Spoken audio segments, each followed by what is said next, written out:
Bonjour, je suis Reza Rediam-Shiban, le rédacteur en chef de l'Ostéopathe Magazine, et je vais vous parler de notre dernier numéro, le numéro 45.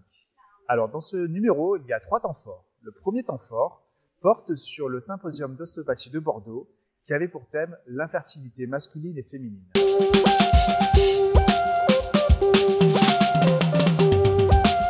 Il y avait 2 idées principales à retenir dans la première partie de ce symposium. La première idée, c'est que l'infertilité masculine comme féminine a des causes multifactorielles. La deuxième idée, c'est qu'il convient avant tout de traiter l'homme et la femme plutôt que l'individu séparément dans les causes d'infertilité. Dans la deuxième partie de ce reportage, nous verrons comment proposer un traitement spécifique.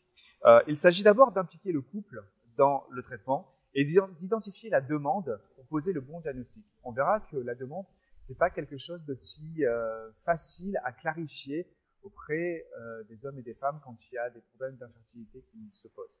Ensuite, les traitements possibles sont très nombreux et il faut savoir déterminer lequel sera le plus adapté à la situation et aussi savoir quand est-ce et vers qui il faudra réorienter le couple en cas d'infertilité persistante.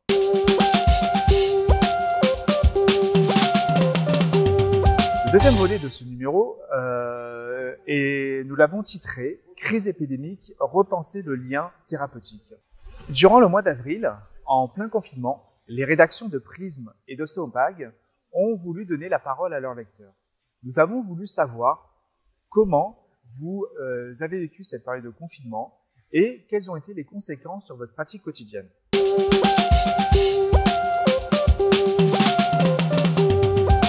Les questionnements suscités par cette période sont beaucoup plus profonds qu'on peut l'imaginer, que ce soit sur la place de l'ostéopathie et des thérapies manuelles dans notre système de santé, mais également sur une manière de pratiquer. On s'est rendu compte que les adaptations que certains d'entre vous ont pu faire pour répondre à l'épidémie de Covid sont très variées. Donc dans cette enquête, vous allez découvrir comment. Nous avons prolongé cette enquête avec une étude sur la téléconsultation.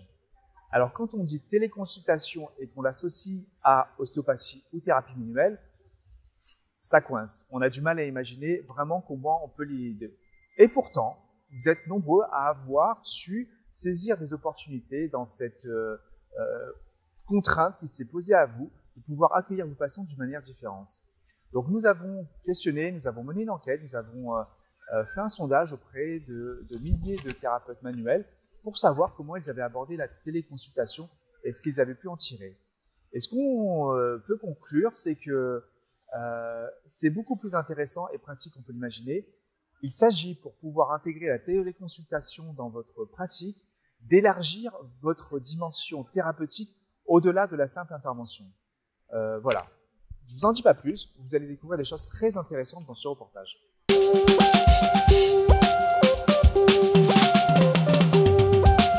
Le troisième volet de ce magazine porte sur l'ostéopathie biodynamique.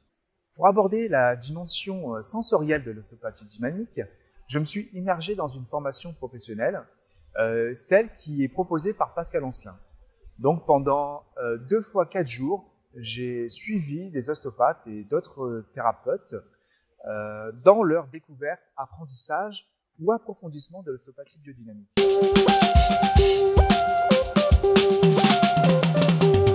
Cette immersion était vraiment indispensable pour comprendre tous les enjeux que peut révéler l'ostéopathie biodynamique, mais aussi pour pouvoir enlever toute intention ou toute idée préconçue par rapport à cette pratique. Donc, je vous partage cette expérience et j'en profite également pour développer l'expertise de Pascal Ancelin, qui est cet ostéopathe qui nous a accueillis dans sa formation. Donc, Pascal Ancelin, il est ostéopathe depuis plus de 30 ans et pratique l'ostéopathie biodynamique depuis 25 ans. Ce que j'ai apprécié chez ce thérapeute, c'est qu'il a su combiner les différentes approches thérapeutiques, les fusionner dans une démarche, une forme de protocole également, d'ostéopathie biodynamique.